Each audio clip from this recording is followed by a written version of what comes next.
Hey, my name is Candace Smiley. Welcome back to my channel. Welcome back to another episode of the Create the Ripple podcast, where we trust the niggle and we tell the truth. My guest today is Robert. Robert has an amazing company where he helps people to engage in play, powerful play experiences at work. He's also a mental health champion. He champions mental wellness first in the workplace as well as with teams. And he's just been a huge advocate for these two particular issues for a very long time. Now, Robert and I have known each other for a while. It's our first time actually turning on the camera. And to be honest, I turned on the camera without letting him know because we had really gotten into some meat and potatoes, for lack of better language, in our conversation. You know, I always have a pre-chat with my guests to really get the energy flowing. And with Robert, it was no different. So you're going to be jumping in mid-conversation because what he was sharing was so important. I had to hit record. Anyway, sit back, relax. You are going to be energized by our conversation today. And I'm so blessed that I get to share this with you. Without any further ado, here's our conversation. Of time that she's had her business, she's gone big for a short amount of time. Mm-hmm. And it made me realize that I've gone small here online. Mm-hmm. But Sharon, my wife Sharon, had to sort of pick up my pieces because I felt like crap, that day when I said, I was thinking of myself as going small. And she said, no, you're doing what you know, Mm-hmm. and you're doing well. But I've realized that I was at a good place 14 years live, and I was at a place of how I felt big. Mm-hmm. But now I'm realizing that I've shrunk dramatically. So I feel this week alone, I'm feeling like I'm playing small. So it's okay. I got to figure that out. Wow. There's something about taking play and going online with it. It shrinks it to a little screen. It's definitely challenging. And I've been thinking a lot about that, right? I mean, whether it was, the powerful play experiences or, the people that do singing bowls and some of those things, not all of those things that did really well live have converted well to the online world. And so it's been a lot of conversations, I think, on how do you expand in a way that's supportive. Well, I've had to shrink Mm-hmm. to expand. So, as of yesterday, since the last time we spoke, I've delivered 5 30-minute to 40-minute bite-sized play experiences online. Very cool. Yeah, Does it feel good? Well, it feels awesome, and I'll tell you why. Tell me why. Just because I've been able to be silly. I usually have the boom whackers here and all my toys, and there's 5, 10, 15 people in front of me wanting to be somewhat entertained or facilitated through fun for 30 minutes to 40 minutes. And I'm proud of what I've been able to create in my mind to do without relying on technology. So I'm not sitting here with all the buttons going, here comes the confetti, or here comes the happy face. It's very organic in getting people connected. So I'm very proud of what I've done. And here's the but. A very good friend of mine who's known me, he's been to my workshops live, watched the recent recording of it. He went, "Oh my God, like you've shrunk." You're doing things you might have done like way back at the beginning of your business, right? Mm-hmm. And you're really not honoring how big it is. Mm-hmm. And so that's, but that I have to figure that out. But just for now, it's being received well. The 5 groups that I did this with, nothing but rave reviews, how much fun they had. It was awesome. What a great mental health break, all that stuff, right? Yeah. And, it's all been hit and miss, little or no plans. Yep. So I'm confident that I could do it, but I can't sustain it in such a small little box. Mm-hmm. It has to be bigger. I just need to give myself time to figure out what that's going to look like. Exactly. Okay. Well, and I was thinking about this, as I was prepping for us to, come together and chat today.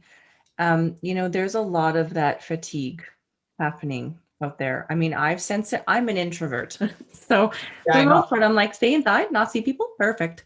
But at the same time, I've lately been feeling really restless. And I'm like, this is definitely a fatigue of not being able to, go to Remedy and have a cup of chai. Or just reach out to a friend and say, let's go hang out, or the constant worry of, do I have a mask in my pocket, right? All of these different things that is just, I'm like, that is a significant thing. And when you just talked about the fun, I was like, oh my God, I would love to have some fun. And because you and I talked last time, that I would be terrified to come to a play experience because I'm so introverted that I'm the one that's like, let's not do any, icebreakers. Let's not do any of these things. Talk to the person beside me. No, that's okay. I'll wait till day 2. And then maybe I'll talk to the person who's sitting beside me. Right. Like, but then you said that, I was like, wow, I must be tired because I really want to go and play right now. Yes. Anyway, that's exciting. Well, when the value of playing online with me, there's only one rule. You have to have your camera on and you have to have your mic on. Okay. And if you're not, you might as well leave because there's no value to the experience. But you can leave anytime you want and no one will notice, right? It's true. Live, if you walked out of the room, everybody would watch, right? But so that there's an advantage to being an introvert. It's not being comfortable because you can turn off your camera or you could give an excuse and type it in the chat box. It's like, oh, by the way, I have a meeting to go to, and you're gone, right? And then disappear. Yeah, or as one group, we were supposed to do it in the afternoon, then it was switched to the morning, and then it was switched back to the afternoon, and there was 20 people in total, but only 6 showed up, right? Wow. So I'm sure the other 14 are going to say, well, it's because all the the meeting times are all, so they can use it as an excuse for not showing up until I get the boss to step up and say, where the hell were the rest of you? Where were the rest of you? Yes. Yeah. So the online world gives you permission to check out. The group I had yesterday was a group of 10 to 15, most women, one guy, but they came to play.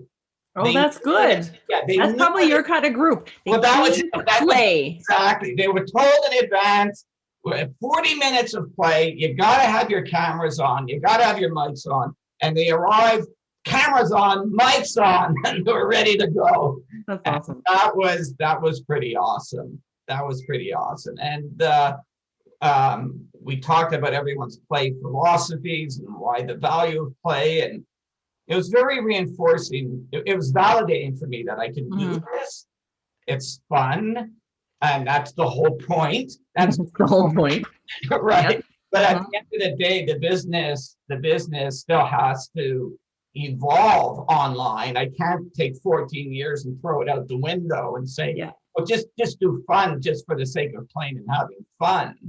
So I'll begin to figure it out.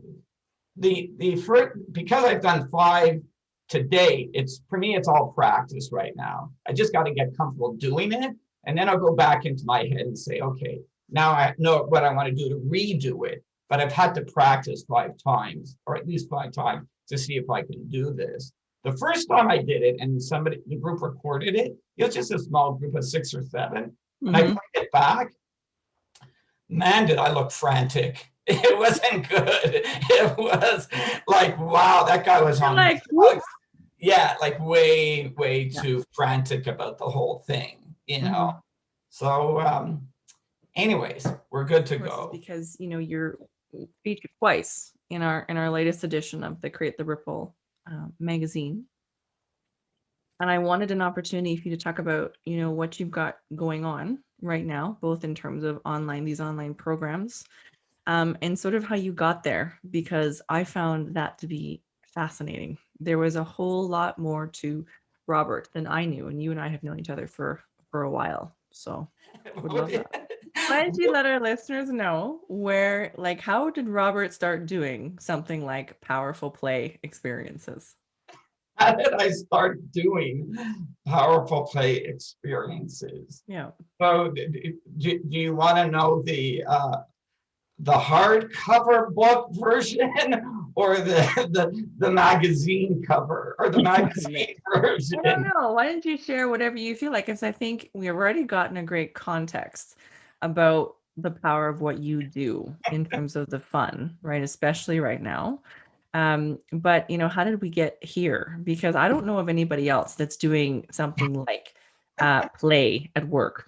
I know because I'm a mom, and it's hard enough to find schools that really recognize the value of play. Yeah, totally. Be a adult who's Yeah. bringing play to the workplace feels like, wow, like that. What is that? What is that? Well,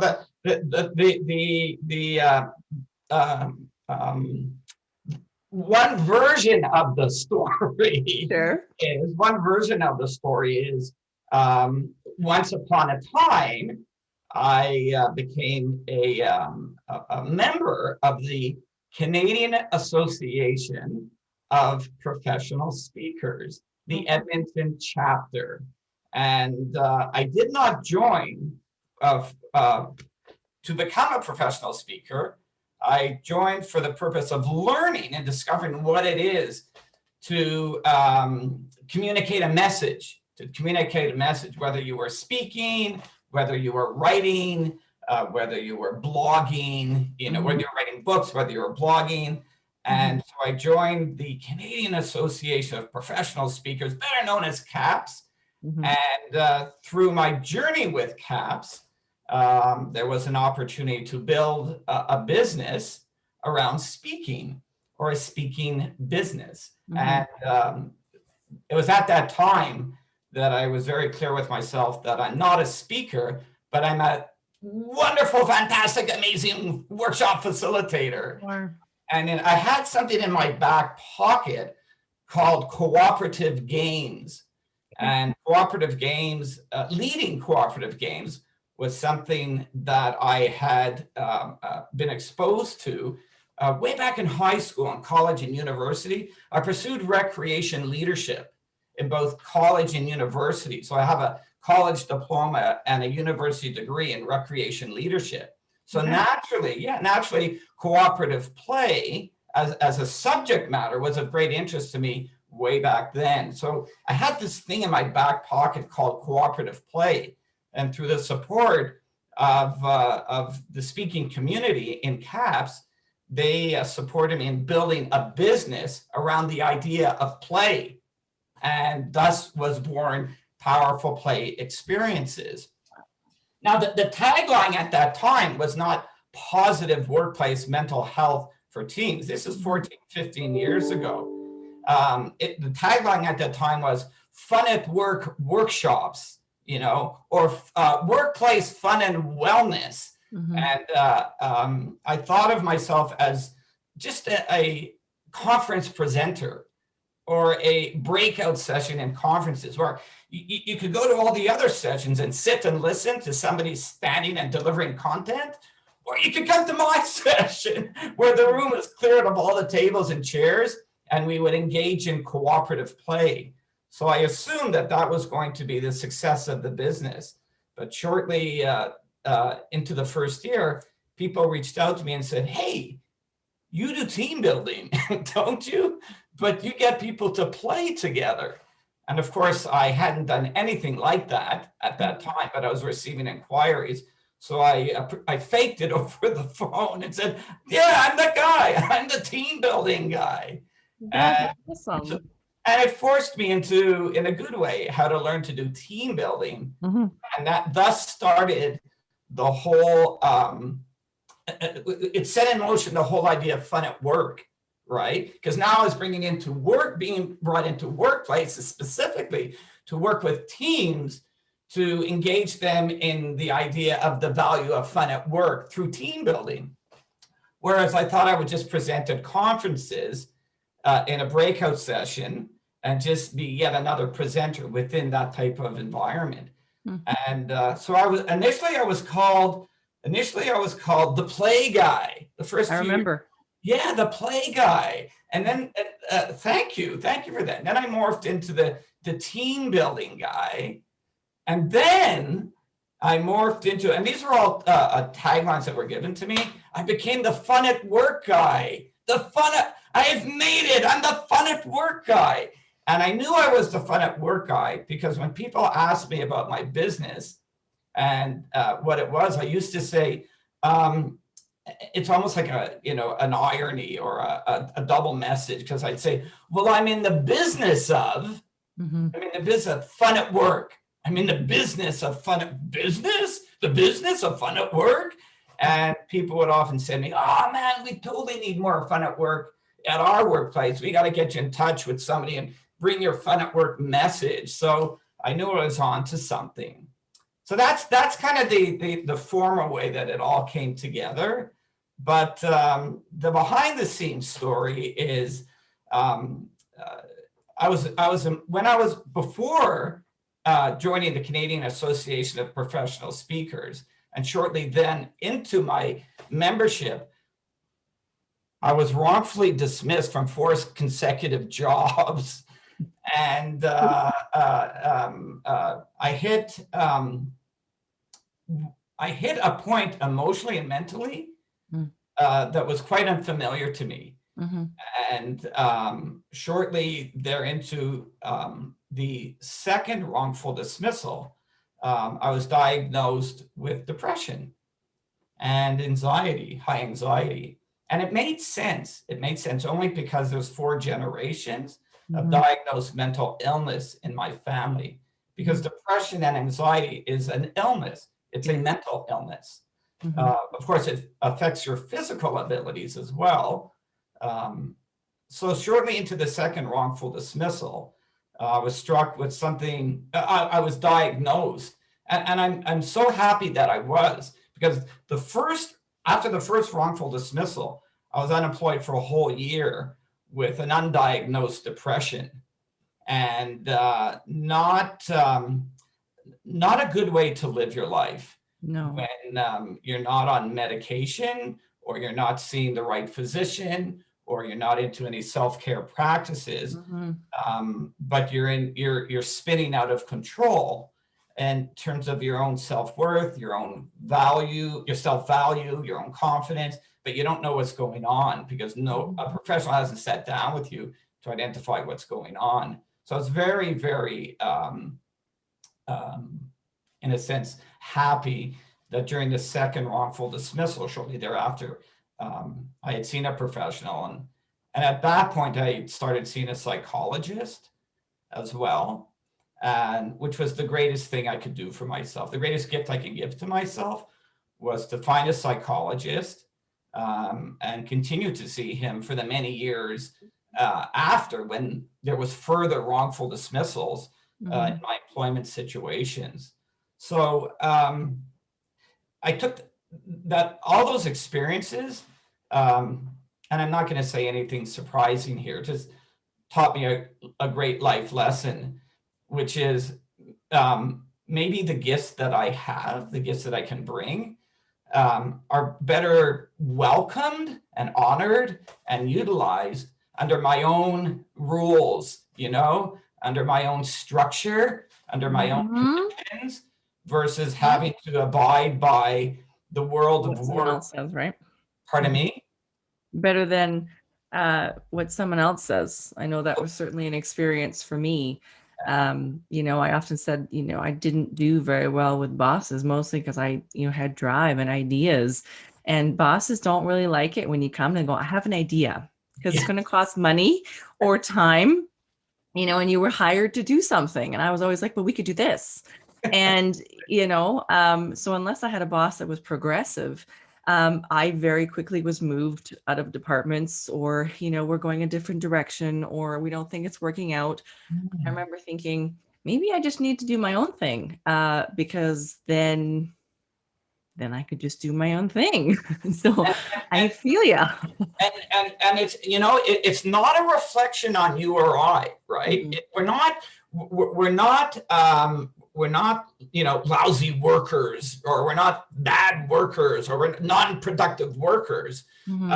It's truly a reflection on what us being self-aware of our greatness and our awesomeness, right? And having that meeting with ourselves in our head and saying, man, I rock, and I'm amazing. Good idea. Like, we should do this. You know what? I would be much happier, or I would be even happier, yes, by taking my awesomeness out into the world in a whole different capacity. And how do I do this? And CAPS, just being part of CAPS and having professional speakers behind me and propping me up, saying, "Go do it. Be you. Be you."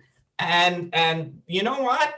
That was one of the best remedies for my depression at that time, because as I was going through CAPS, I was also in a various episodes of depression on and off throughout a number of years. But that propping me up by the other speakers in our association was one of the best remedies that I had right there in front of me, as to work through my own values, my own self-worth, my own self-confidence. And it was because I was propped up by people who believed in me. Remember, believed in me and who I am and what I'm about and what I can bring to the table just by being me.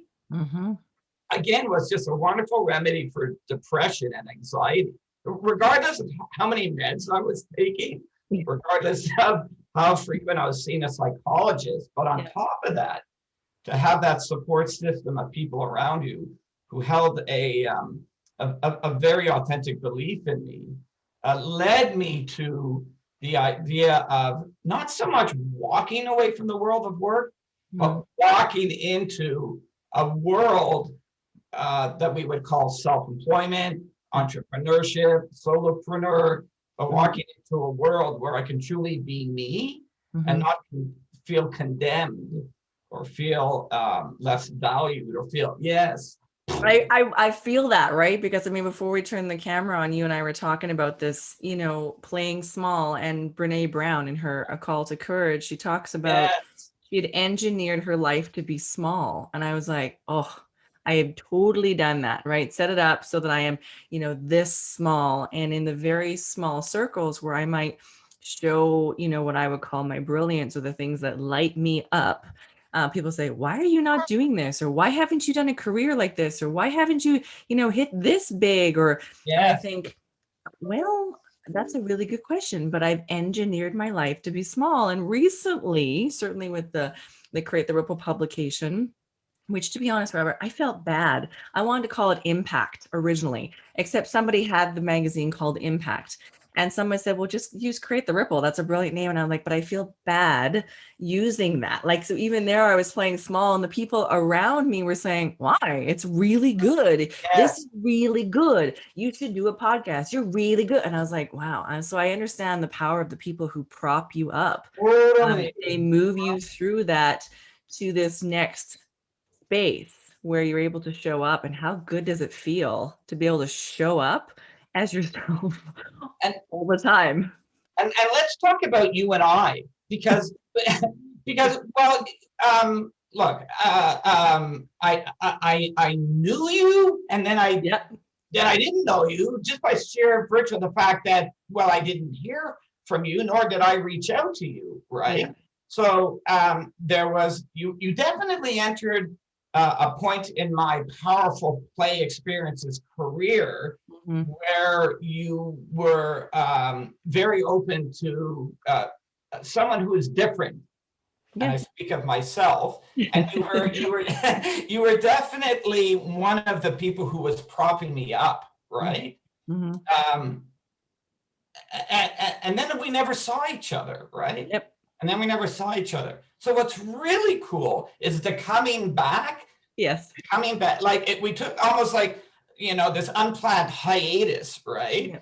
Yeah. And now coming back and having gone through those experiences separately, it's interesting to come back and be heightenedly more authentic with each other. It's really quite wonderful. I got to tell you, it's like, this is fun. Yes, because, well, it's fun because now we feel the love more authentically, yes, we do. Right? I think there was a little bit of propping up that was going on before, but for reasons that weren't related to authenticity, right? And that was then. Yes. So I find it interesting coming back now, years later, and I speak for myself when I say I'm far much more business mature and personally more mature than I was when I met you at the beginning. And I find so are you. So there's an ease in being authentically, to being authentic with each other. Yes. And a result of that, the propping up feels good. It feels real, right? It feels fun, right? Very fun. Because I remember the propping up in the past, and it wasn't fun. It wasn't fun. No, and it was work. It was work. And the last thing you and I need to feel is work. We don't like to work. Hey, it's Candace. I hope you're really enjoying the show. I know I certainly am. I want to give a big shout out to one of the products that I absolutely love using. So this is 36-year-old skin, and I am in love with it. Yes, I am wearing a teeny tiny bit of foundation. I'm wearing a little bit of eyeshadow, but in general, I want to go like really, really close. This is my skin. Phenomenal, right? So I recently started using a product called BioCell. BioCell is liquid collagen. Now, there's a lot of buzz about collagen right now, but you want to find one that mirrors closest the human kind of collagen. I was super impressed with this particular collagen. This is made with only the sternums of chickens. So that's the, the sternum bone of chickens in a place that has already ethically and humanely taken care of these chickens. And so we're basically using a part of the chicken that would normally just disappear and be used for other things. I have not got into the collagen world before now, mostly because I know that a lot of the collagens out there, especially the powdered collagen, they have things like cow hooves and pig hooves and noses, and I just wasn't interested in putting that sort of thing in my body. I do try to live a more plant-based lifestyle. This is one of the few products that I allow to have animal in it, but I absolutely love it. I'm also really impressed with the company behind it. They're a values-driven company, and if you know from watching any of my shows, values matter to me. They've got a number of values. One, to be disruptive in the industry, and you know me, I like to be a little bit irreverent and go against the grain once in a while. I also really love that one of their values is humility and compassion, because those are huge and important to me. So if you're looking for a place to spend your money, and no, it's not an arm and a leg, no, it's not an MLM, this is affiliate marketing, which means if you did decide to purchase this product, yes, I would in fact get a small commission, which has nothing to do with your products or your purchase or the price point on the product, to be honest with you. It is simply 10 to 36% for me, depending on how many of this awesome product that I get a chance to move. Also, I'm paid daily, which I think is pretty amazing. So if you're somebody who's looking for some collagen and you just want to be our customer, I have got a $10 code. Drop a link or a comment below, or feel free to message me and I will share with you my link so that you can get $10 off of your first order. If you are somebody who's thinking, hey, I would like to get some product and also like to break into the affiliate game, that's a passion for me. I love teaching women and men, but mostly women, how to master the affiliate game. Once you learn how to do it with one company, you can do it with anything else. So I hope that you're enjoying the show, and without any further ado, back to the show. I was thinking about this the other day, when even in my own business, when it feels like work, I'm like, I don't want to do this. And I'm like, okay, 14-year-old self, seriously, this is your choice. You are the boss. And, I think there's something to that in terms of the having fun, or I need to remind myself about what's the bigger picture and where is this going? And I think sometimes too, I have to ask myself, okay, so if I loved myself, and I do need to do these things because they're part of the success of my business, how do I do them in a way that supports how I'm feeling today?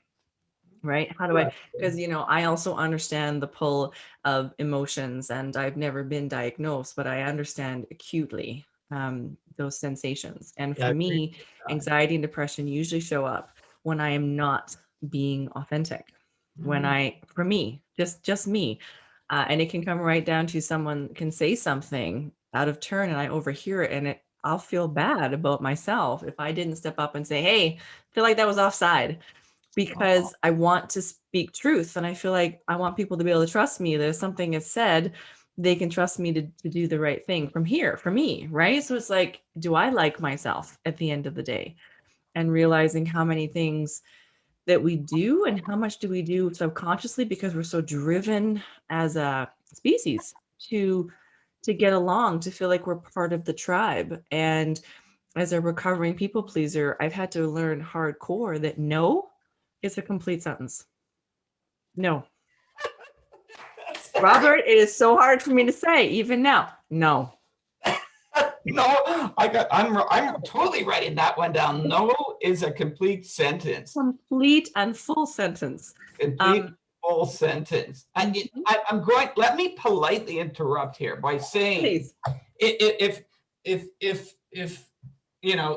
if we use any of this piece in your podcast, and if anyone is listening and or watching, I don't want anybody to feel sorry for Candace and I when we talk about depression, anxiety, or going to that dark place. I don't want that. We don't need that, because she and I are talking about growth, coming out of the darkness, and having heightened awareness of yourself, your values, your importance, your self-love. So I don't need anybody to say, wow, this guy, what, depression, like, what's, oh man, that, I don't need that. Because I will always tell the story that I don't mind going through depression. I welcome it, because I know now, after so many episodes, it's been a learning experience throughout, that it's an opportunity for a pause. It is. It stops the chaos, right? It stops the chaos, and it invites me into an opportunity to rethink, to re-energize, to reconsider where I'm at. And I always, not maybe so much at the beginning, the first few episodes, but most recently, I look forward to coming out of it. Because as I always say, I might not know where I'm going. But I to see a light, and just the light itself is enough to get me on that path to start moving forward. And I know that I'm in a bad spot when I'm looking over my shoulder, because I could feel it coming. I can feel the darkness coming. But it also says to me to turn my shoulder and look forward and say, but there's a light in front of me. I might not know what it is yet, but I need to go through the tunnel, through the darkness, and keep focused on the light, and good things will come my way. I might not know it at the time, but when I get to the light, it'll all make sense. So you and I are talking about coming through something, coming through an experience, and being better people for ourselves first. Yes. First, and then being better people for those around us. And that's been just an unbelievable learning experience for me over the multiple episodes of depression. The first undiagnosed episode was in '98, and I've had many since. And I appreciate in myself now that I can see it coming, I can catch it, and have a context of what it will look like, and where I'm going, and the things I could look forward to. So we don't need sympathy. We don't need that. I'm cool with it, because I look forward to becoming a better person for myself first, which then allows me to be a better person for Sharon, and our cats, and the Candaces, and everybody else around us. So we've got that pause, that time, a period of time where we didn't see each other. We became better people for ourselves first, And now we're better people for each other and better people for your dreams and your hopes and where you want to see yourself going in the next 1, 2, 3 years. And you're saying, get on my ride, get on my ride. Yeah, exactly. And it's fun. I think too, I like to talk about it because there is so much shame. For me, there was so much shame, and I did so much to cover up the fact that these were things I was experiencing, and then ran out of juice at some point to be anything but what I was or what I was feeling, and immediately discovered that people were like, "Oh my gosh, me too."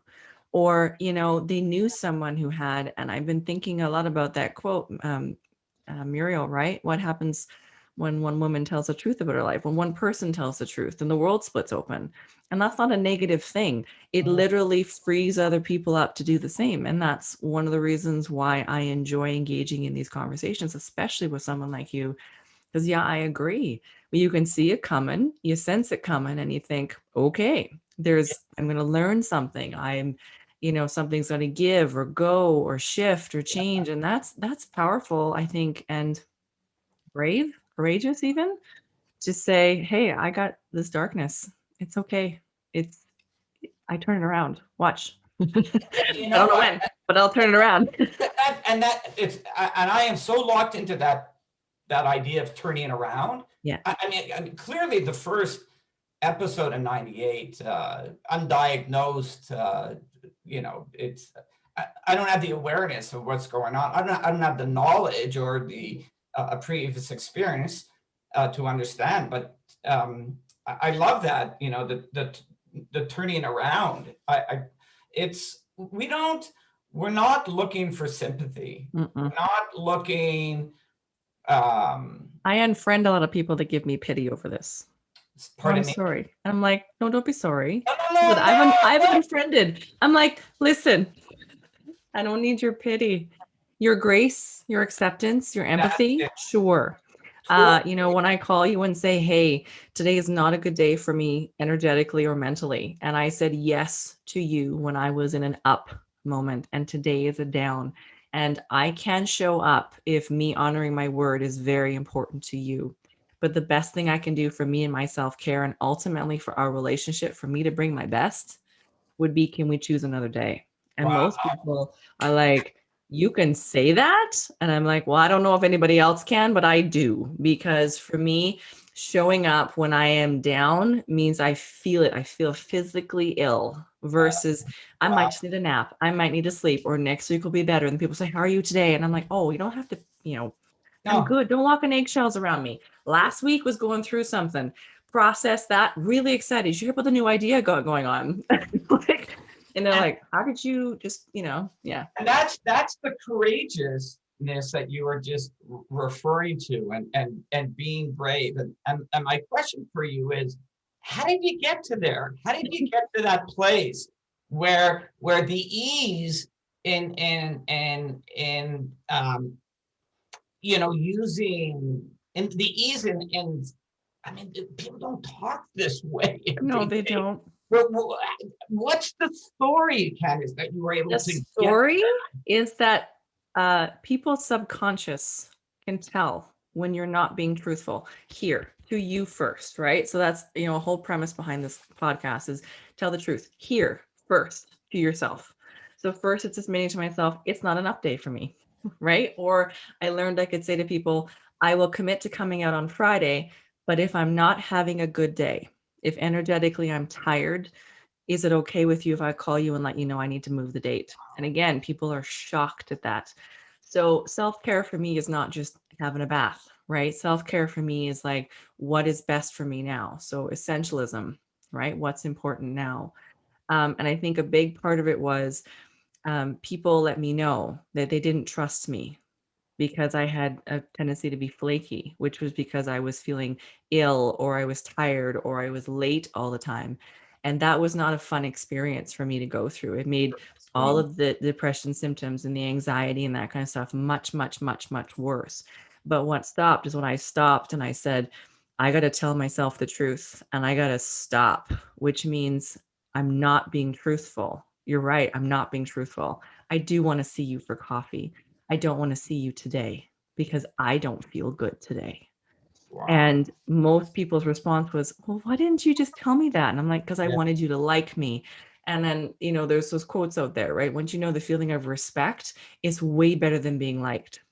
So I think I just ran out of juice, right? I had a few instances like that, or people that spoke into my life and said, why are you late? You weren't late last week, but you were this week. And I'm going, because today I overscheduled and I didn't say no to an opportunity, right? I rather than saying, hey, would love to take your call right now, I can't, I got to go, or screening my calls. And so it was more of a self-love thing to realize I'm not being good to the people around me if I'm not first good to myself. And then after that, it was about learning what I could say, right? So empowering this people pleaser, because no is still hard to say, but saying things like, I'm not at my best today. Can we move this meeting? And then some people do guilt you. Some people come back and say, oh, well, I had really scheduled this time. And then I have to decide.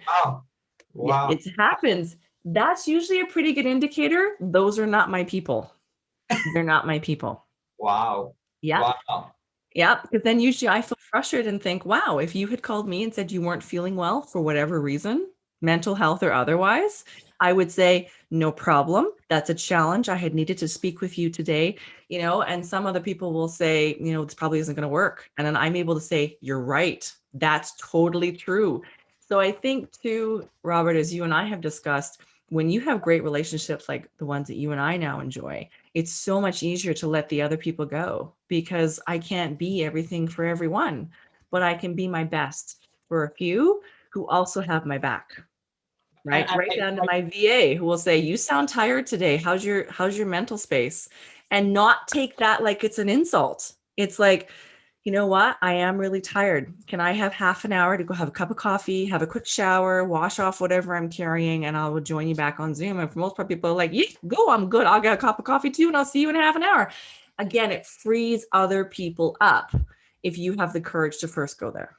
And again, if you're listening to this podcast or you're watching it on video, you need to understand that Candace became a mentor to herself first. Yes. And if you listen to all the words that are now part of her language of her love language of communication with others, you have to learn that. You have to figure that out. You didn't take a course to learn how to speak this way. You didn't Google effective communication for those suffering from depression, how to communicate with others.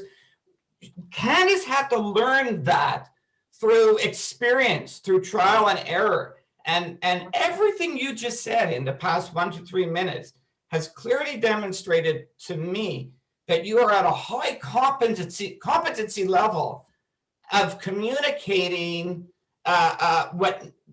where you're at, like how to communicate it, the tone of voice, the choice of words, so much so that first and foremost, you're teaching others how to do it with you. And that's genius. That's genius. You're teaching people the language of communication when we're in our happy place and when we're not in our happy place. And how do you talk about that? And you're also teaching, you're also cognizant that not everyone is ready for those teachings. And you've said to yourself, that's fine, but you're not my tribe, right? That's okay. Which is beautiful. Okay. And that's okay. And then you've shifted to those who have said, wow. I mean, they've said it probably, subconsciously. Wow, like I think I'm becoming very learned in the language of how to talk about my happy and my unhappy through the teacher known as Candace. And those are the ones who are sticking with you in your course. Those are the ones who keep coming back to and are becoming very, very, have become very comfortable with talking about being in a place of happy and not happy and bringing that forward in a conversation. So kudos to you for one, knowing, I mean, just just figuring out what that language is and practicing it over and over again and staying firm on practicing it and not walking away from it just because others didn't accept it, but staying firm to it, and then becoming so good at it that others are now, you're teaching others about it, and others can screen themselves out, or you can screen themselves out and say they're just not ready for it. That's why we said before, we don't want the sympathy. We don't need that. What we want is to not feel different just because, to not be looked at different just because. Man, all we're doing is talking about feelings. Yeah. How tough is that? Well, and I think too, there's, the stigma, right? There's a lot of stigmas that are being challenged in the world right now. And no, there is not. Mental wellness is one of them, right? We got to break that down. What does that mean, stigma? Well, one of the reasons why I never felt comfortable talking about, my emotions is I didn't want to get labeled, right? It's challenging enough, or at least I experienced it was challenging enough, right? To not be labeled as emotional or, that sort of a thing. So I wanted to be even keel, but I've come to understand that certainly the highs and the lows are almost my superpower. When I'm up, I can get so much done. And when I'm down, I learn so much. I process so much. It's like when people are like, where's this wisdom come from? I'm like, oh, I got my teeth kicked in a few times. Spent a lot of time by myself, trapped in my own mind, and came to a place of peace about who I am. And rather than trying to change that to make someone else comfortable, I'm acknowledging it. And also not being, as one person said, well, you can't let someone else necessarily bear the weight of who you are. And I'm like, no, the weight of who I am is my responsibility. But if you're going to interact with me, I'll be truthful about who I am in the moment. And so that you can show up and recognize, the tired you see is I'm just coming out of an episode and I'm tired today, but I feel great. I'd love to connect with you. And I think, yeah, I want people to trust, right? We do business with people we know, like, and trust. And I think, even before. What's the stigma? What's the stigma? That it's not cool, right? You get labeled. Don't give me the book version. I want the Candace Smiley, I've experienced stigma story. Because I don't hear stigma in your story at all. What I hear is a very powerful woman who recognized the importance of the pause and said to herself, it's all good. It's all good. And created a context or a language in a very contextual way that provided permission to speak her happy and her not so happy. And right now she's teaching others the same. So I don't hear stigma in there at all. I don't hear a stigma story at all. And why why I say that to you is because if anyone was to ever, if anyone spends time with me in my readings, my writings, or personally, or in my workshops, you will never hear me use the word stigma. Okay. Because I don't know, maybe I've experienced it and I'm just not aware, but I think just the act of saying it is bad promotion. It's bad marketing. Thank you. It's schooled right now and I love it. It is the lousiest marketing plan ever devised by experts in the field of mental health. Use stigma, the term stigma and everything associated with it as a way to elevate everybody's awareness and acknowledgement that mental health exists, mental illness exists. The act of using the term stigma and all its definition has done nothing, in my opinion, to advance our movement. Agree. Okay, good. Agree. I'm sending you my membership card. I like it. Membership, a powerful play, Robert. Why? Why do you say that? Why do you say that the marketing imagine you're an organization, right? And you run a marketing business, and your marketing business is in the field of mental health. And your team is sitting around a boardroom table saying, how are we going to get society to move closer to better understand the movement around positive mental health? What is it? How is it different than mental illness? How do we own that? Let's whiteboard this. Stigma! Let's run with the stigma message. 5 to 10 years later, do you really think that that was the best strategy? No. Why? It's done, and why has it done nothing to help our cause? I think it continues to put up the barrier. It doesn't actually create the conversation. Now, tag that to, relate that to an example, a real life example, which is why I'll never say the word. It does nothing to enhance the movement. It does nothing to allow me to celebrate fun at work as good mental health, right? Happy is good mental health. If I threw in stigma, now the weight of all that mental health language falls upon everybody. Oh my goodness. So this is so much fun.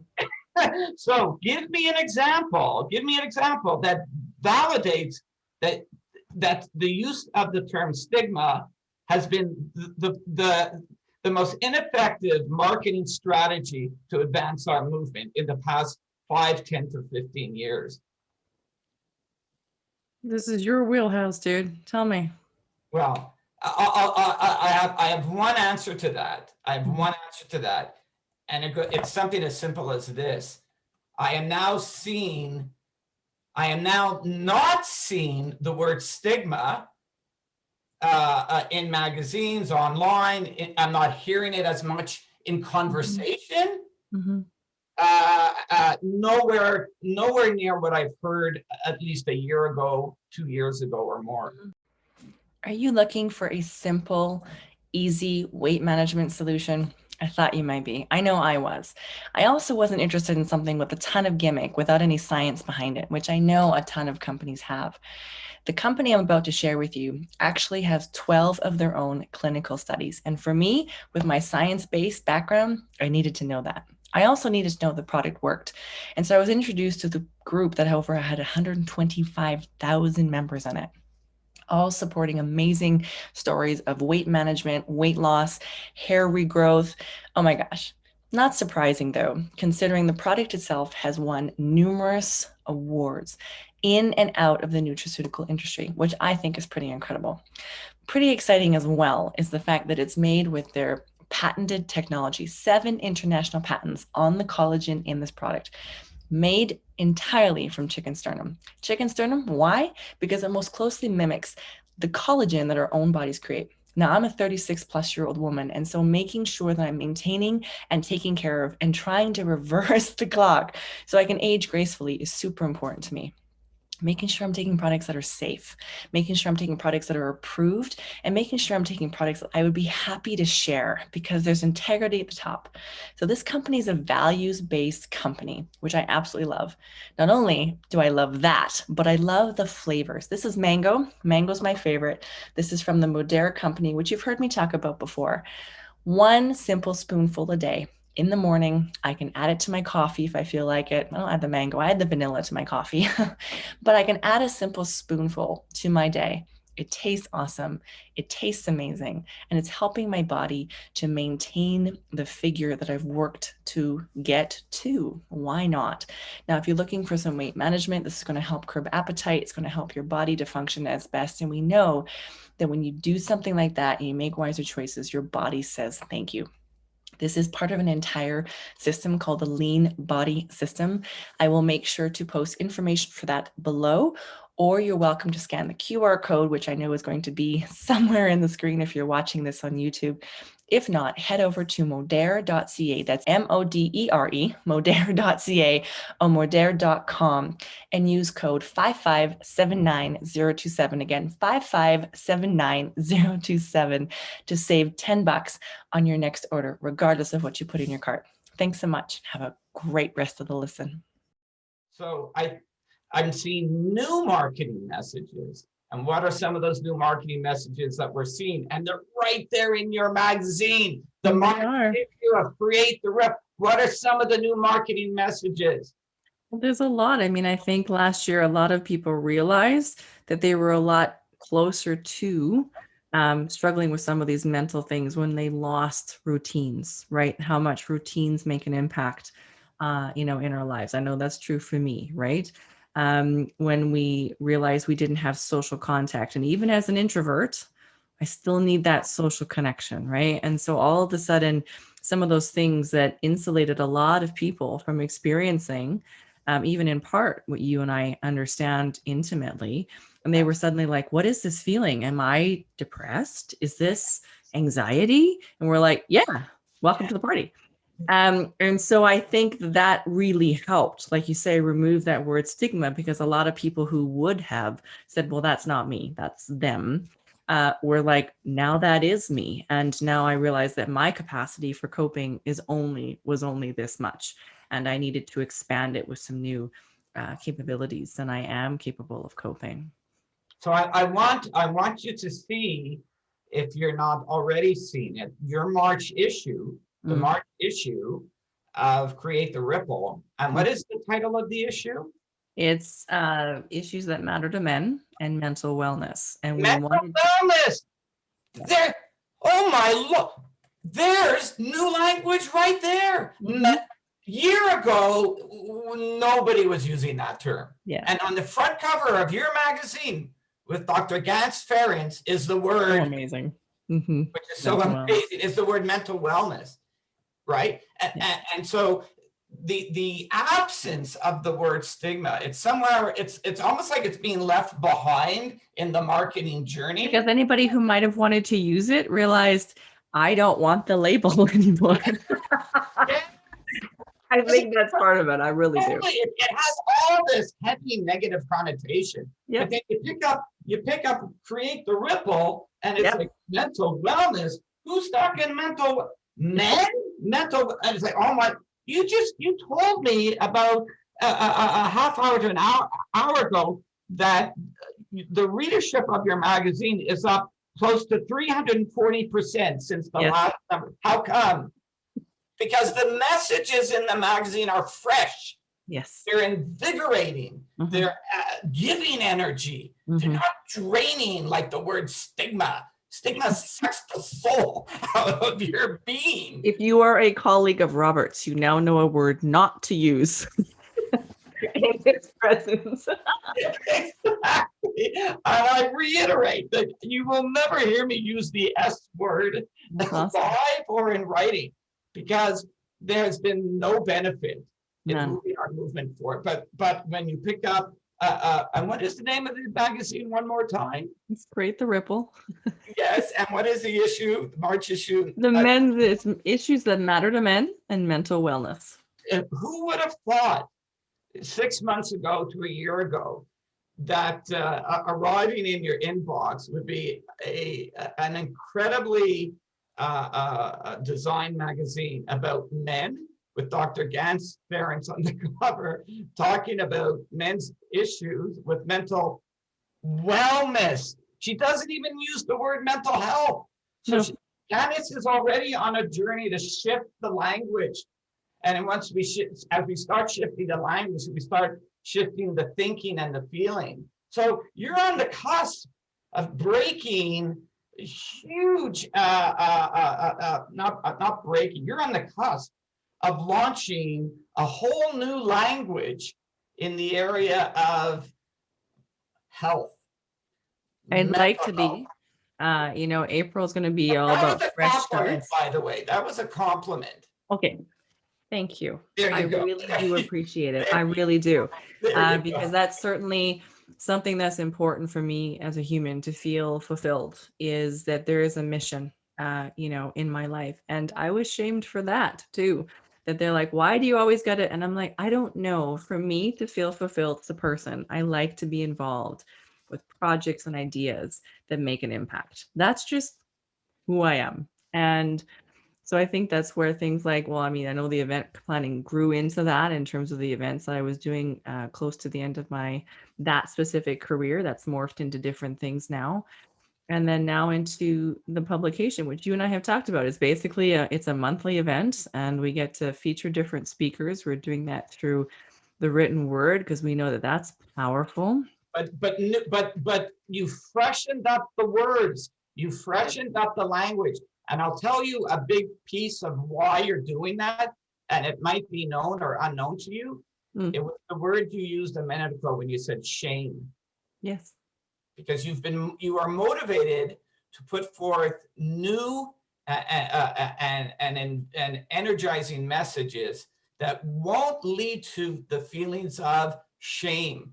And I'll say it one more time. The use of the word stigma conjures up shame. It conjures up shame. So kudos on you. And so see yourself. And of course, the magazine is you. That's the bottom line. The magazine is Candace. So see it as a vehicle to be, to continue to be at the forefront of setting in motion invigorating messages, energizing messages. That's why you've had, let's go back to my notes, just close to 1,150 readers, online readers of your magazine, as compared to what, 247 in the month before? Because we're not even all the way through March. That's half a month. Yes.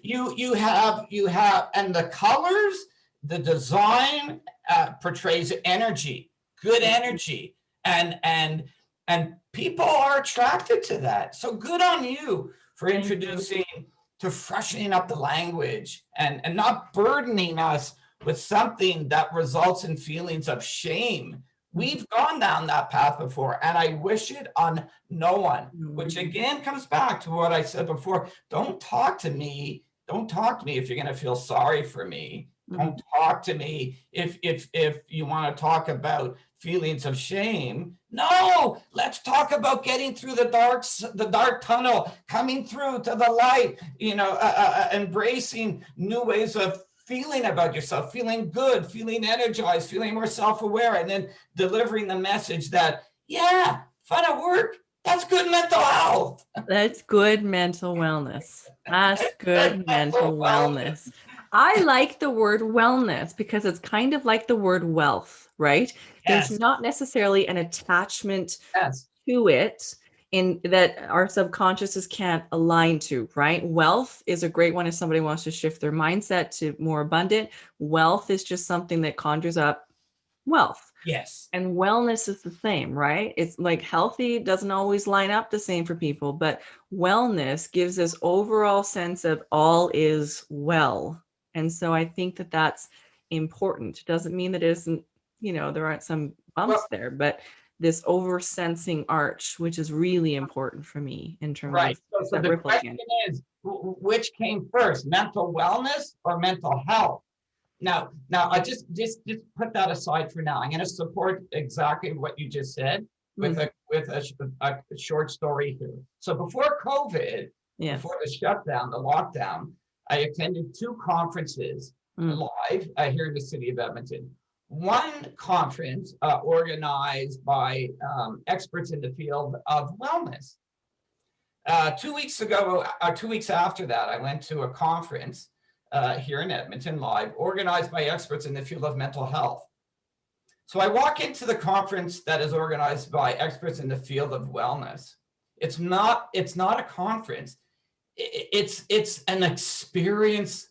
It's a wellness experience, right? And the vibe was up. It was high. It was energizing. Right from the moment I entered to the time that I left at the end of the day, it sustained an energy that was so high that I could not not feel well, right? It was like they were pumping wellness into the air. You were breathing it all day long through the experiences of this conference.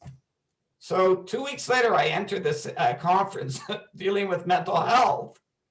And boy, was that heavy. When I walked into the conference location and throughout the day to the end, I felt like I was carrying a weight on my shoulders, and something felt heavy, and I felt burdened by something. And I'll tell you one thing, there was not a lot of wellness being pumped into the air that day. You're like, this wasn't quite what I was expecting. Totally.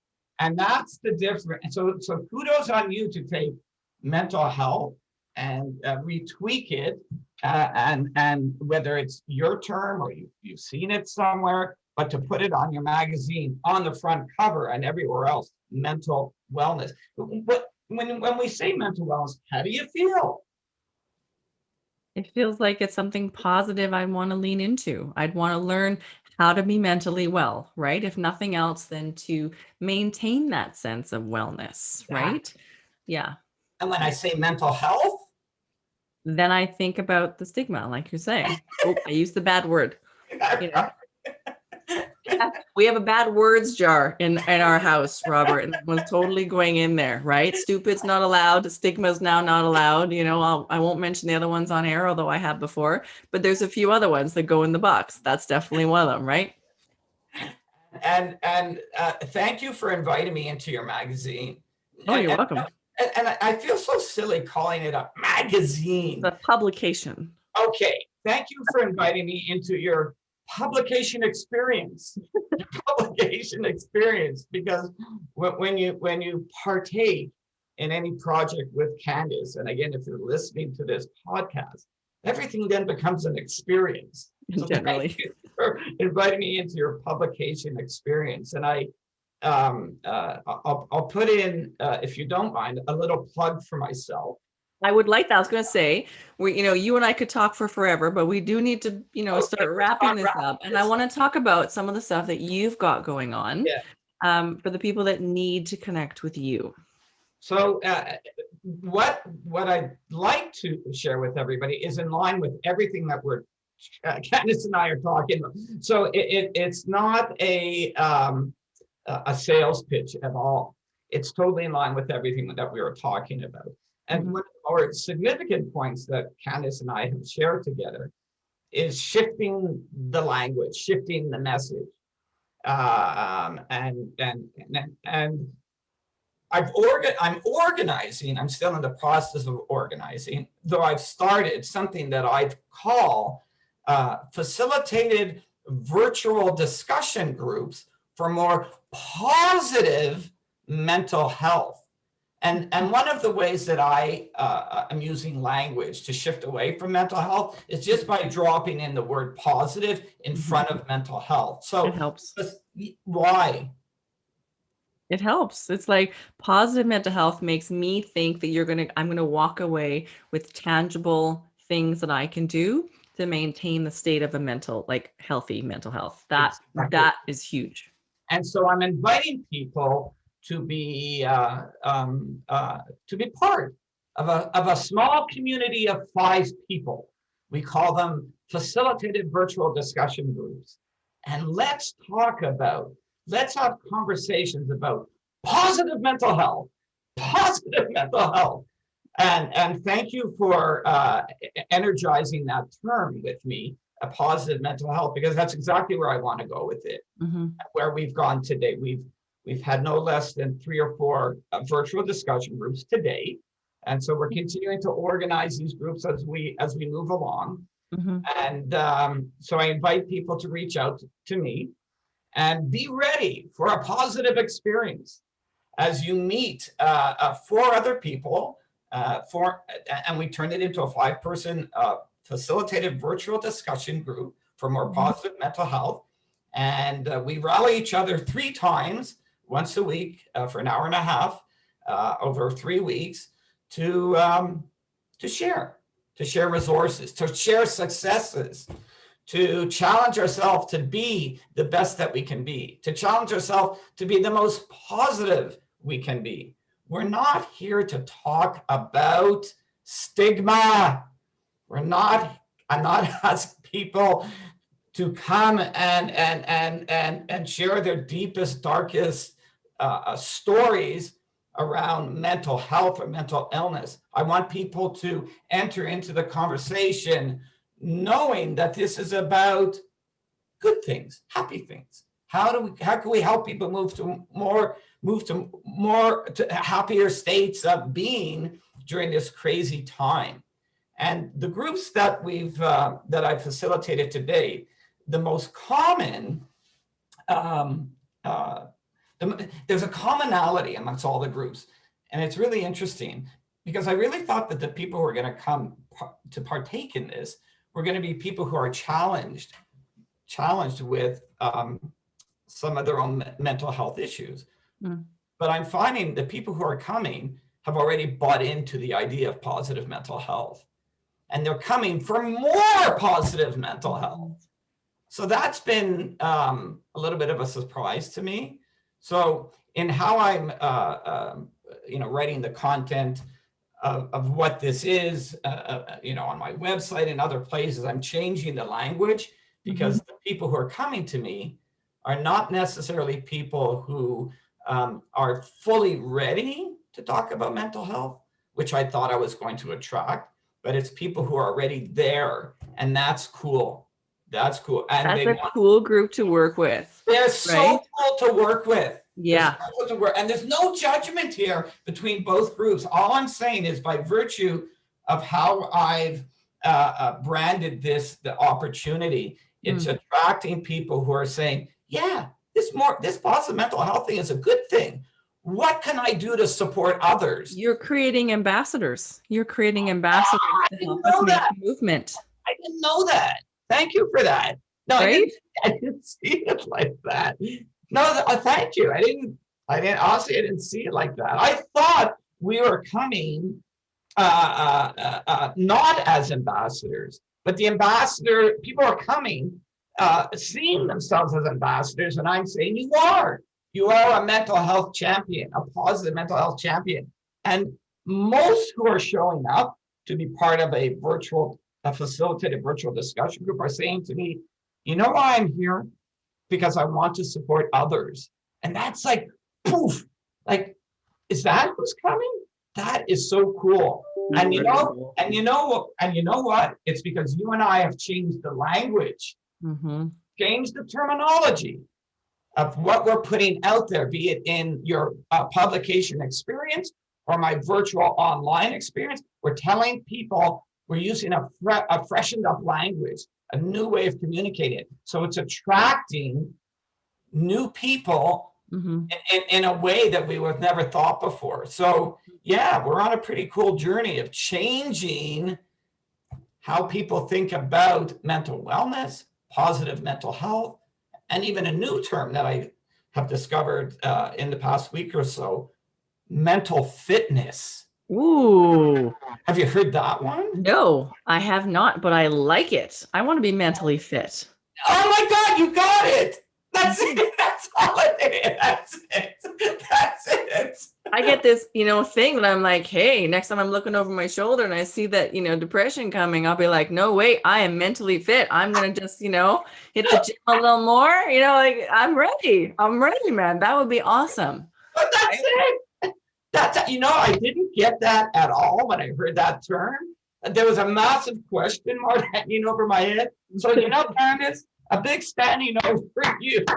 That's exactly it. I go backcountry camping, right?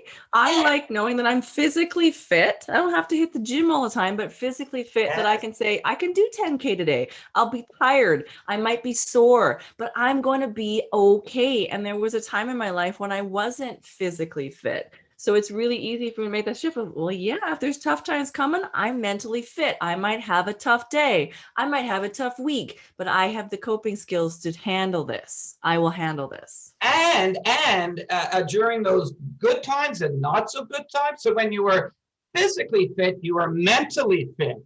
Yes. Right. And when you weren't, pardon me? That's very true. Yeah, and when you were not physically fit, you weren't mentally fit. And an expert in the field of mental fitness on a webinar said to the attendees the other day, very quickly, he said, what's your mental fitness plan? Ooh. Whether you like this one, you'll like this one even more. He said, "Do you have a mental fitness playbook?" No, and I was like, oh, like I scrambled. I went, oh my Lord, I gotta get a playbook together. That sounds really exciting, actually. That's powerful. Did you see what you just said? Exciting and powerful. Stigma doesn't do anything. That word stigma. I know, Robert. It's already stigma's in the bad language. Okay. So facilitated virtual discussion groups for more positive workplace mental health. Call me. Heck, if you don't want to do a virtual discussion group, join me for 30 minutes of a bite-sized online play experience. If you're a team of 5 to 15 people, or rally a group of 5 to 15 people, give me a shout. Let's insert a positive mental health break in that monotonous routine you referred to earlier, and let's recharge, re-energize, let's rejuvenate for 30 minutes. We'll play online. We will actually play online, and I guarantee you, your cheeks will be sore from so much. Mine are right now, and I feel like, I'm a smiley, right? So guaranteed, right?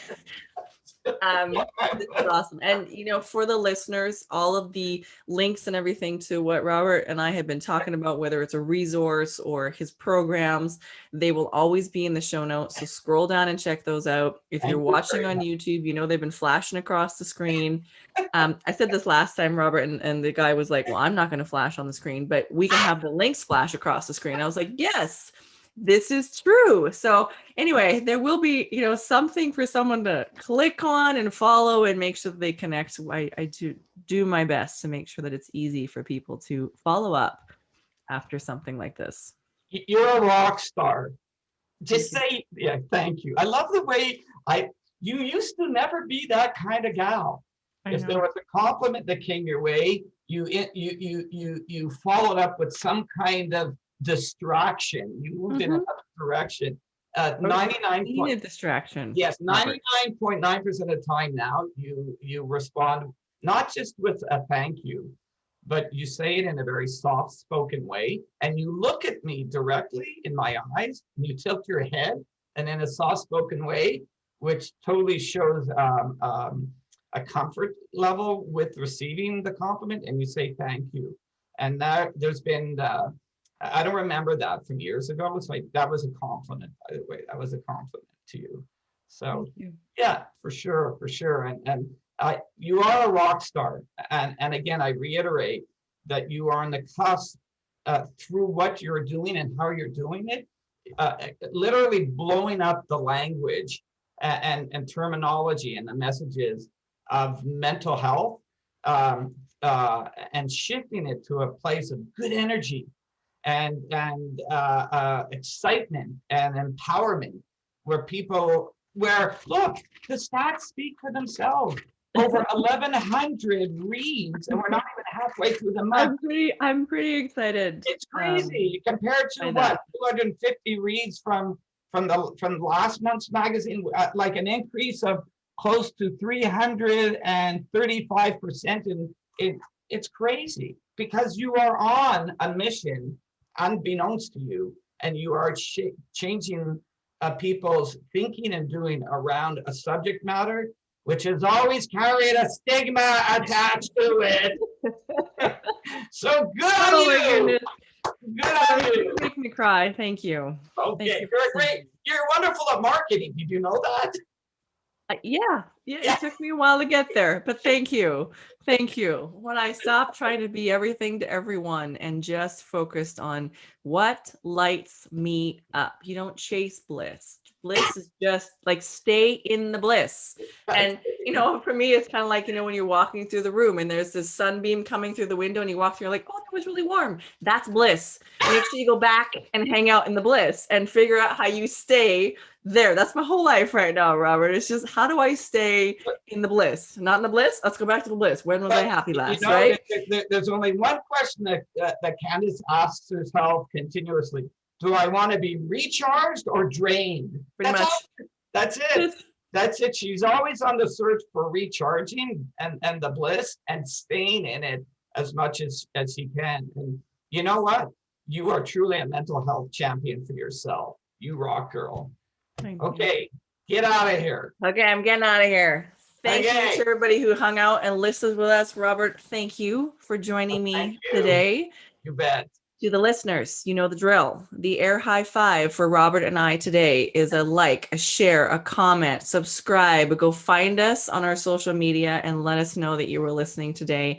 And if you got value, share this with somebody that you know, because that is how we get content like this out to the people who need it the most. So thank you so much, Robert. Thank you so much to my listeners. And with that, we'll catch you on the flip side.